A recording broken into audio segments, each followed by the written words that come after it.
Have you ever met someone and wondered, why are they like this? Why do some people constantly manipulate others? Why do they gossip, create drama, put people down? Why do they make life harder when they could simply be kind? It's a question that confuses a lot of people. Because if you're someone who values honesty and respect, toxic behavior doesn't make much sense. But here's something important to understand. Most toxic people don't wake up in the morning and think, how can I make someone's life worse today?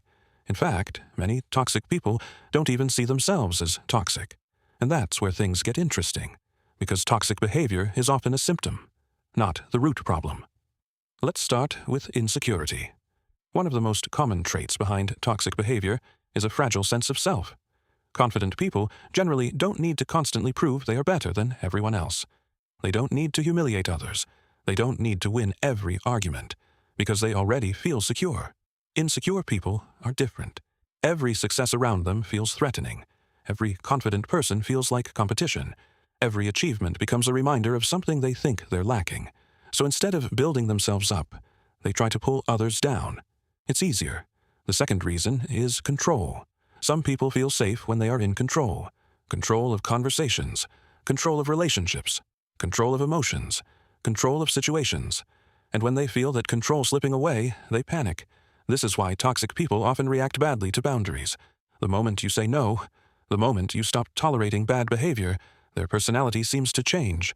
Because boundaries remove access, and people who rely on controlling others rarely enjoy losing that control. Another reason is emotional immaturity. Here's something most people never realize.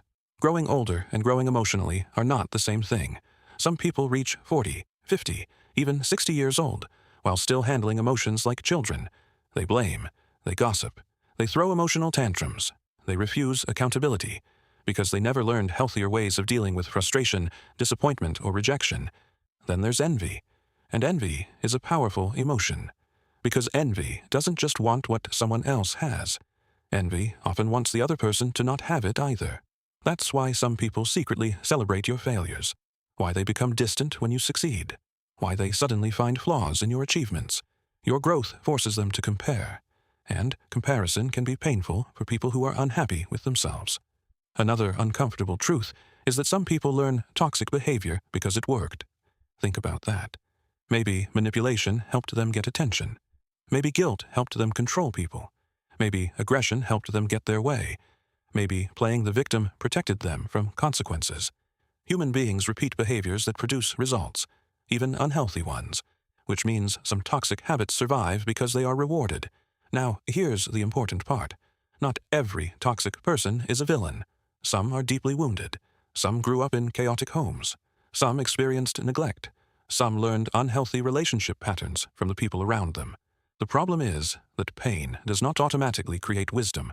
Sometimes pain creates more pain, and people who were hurt can end up hurting others without realizing it. But understanding someone is not the same as excusing them. You can have compassion for someone's struggles while still protecting yourself from their behavior.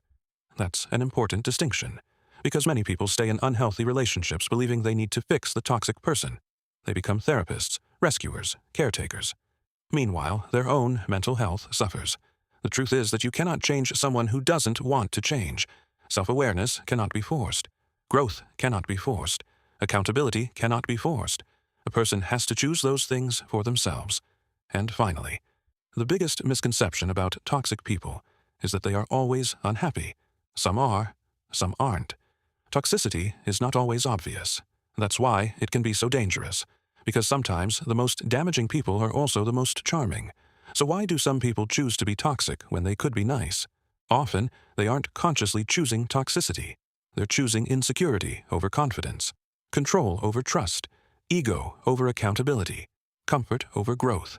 And those choices slowly shape the kind of person they become. At the end of the day, the psychology of toxic people isn't really about cruelty.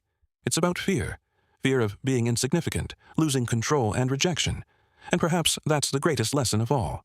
The healthiest people aren't the ones who never feel insecure, jealous, angry, or hurt.